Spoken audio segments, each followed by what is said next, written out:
Magandang hapon. Nakauwi na ako sa bahay. Galing ako sa palengke.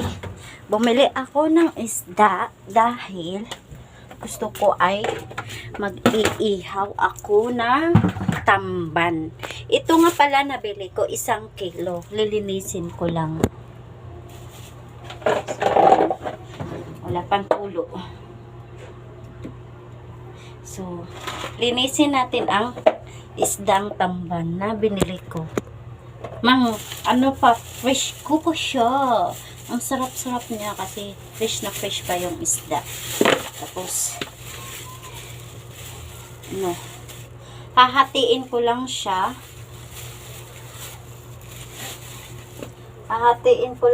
Yung kalahati, papaksiwin ko. Tapos, yung kalahati, iihawin. Ayan.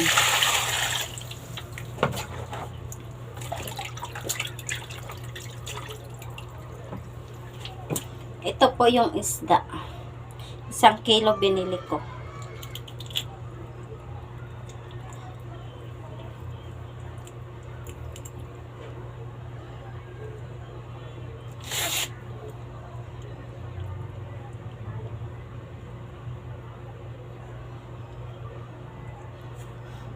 Wala pala akong malagayan dito.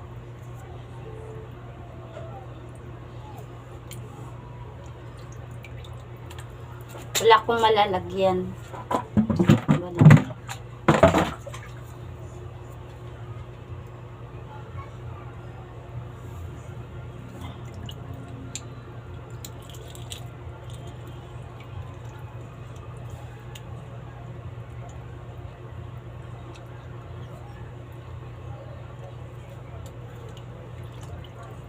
Prituhin ko na lang siguro to. Mas gusto pa kasi niya may ito prito.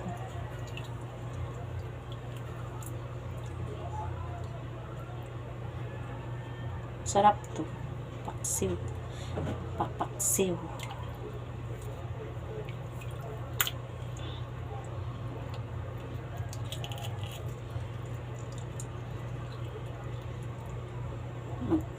Ihaw.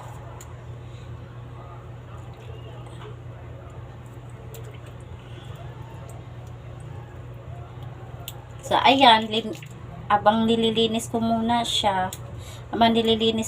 yung isda at ako'y magpapaalam muna kasi para hindi So, ayan, bye!